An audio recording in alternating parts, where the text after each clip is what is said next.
जय माता दी, नमस्ते, प्रणाम। आप सभी लोग का स्वागत अभिनंदन करती हूँ अपने चैनल रेणु पांडे 8891 पे। आज आप सबके बीच में एक गई माता पचरा गीत लेके आई हूँ। गीत आप सबको पसंद आए तो मेरे चैनल को लाइक, सब्सक्राइब, शेयर करें। जय माता दी। सुनो पानी निमिया की डरिया मैया डालेली झूलुआ की झूले झूले ना की झूले झूले ना मैया मोरी होई गई पियासल की झूले झूले ना झूलते झूलते मैया मारिन फूलवरिया तो हेरे लागी ना मैया मालिन फूलवरिया तो हेरे लागी ना बहिरे ही बाटू मालिन की बाटू भीतर यहाँ की बूंदे के ना हाँ की बूंदे के ना दे तू पानिया पियाई मालिन बूंदे के ना दे तू पानिया पियाई मालिन बूंदे के ना कैसे कमोरी मैया पानिया पियाई हाँ की मोरी गोदीना हाँ की मोरी गोदीना बाटे सेवक तोहार भैया मोरी गोदीना बाटे सेवक तोहार मैया मोरी गोदीना ले तू न मोरी मालिन सोने के पालनवा क्यों है परना क्यों है परना दे तू सेवक सोई मालिन हुए परना दे तू सेवक सोई मालिन हुए परना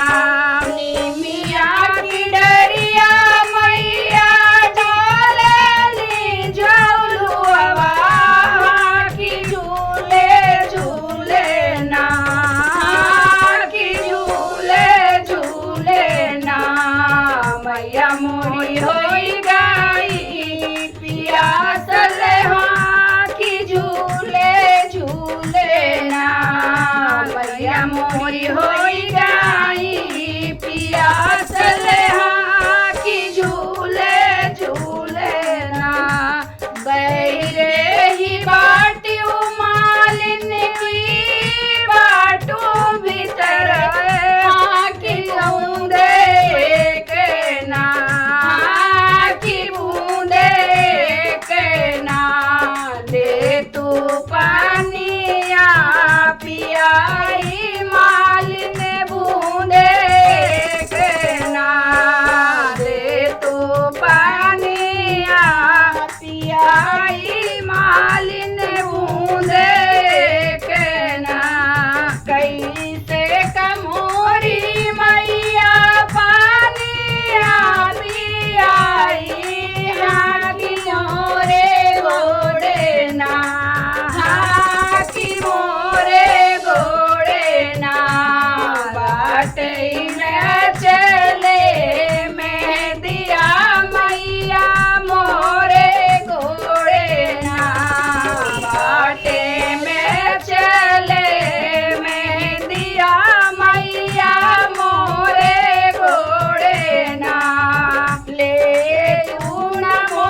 बड़ी होई आई पियास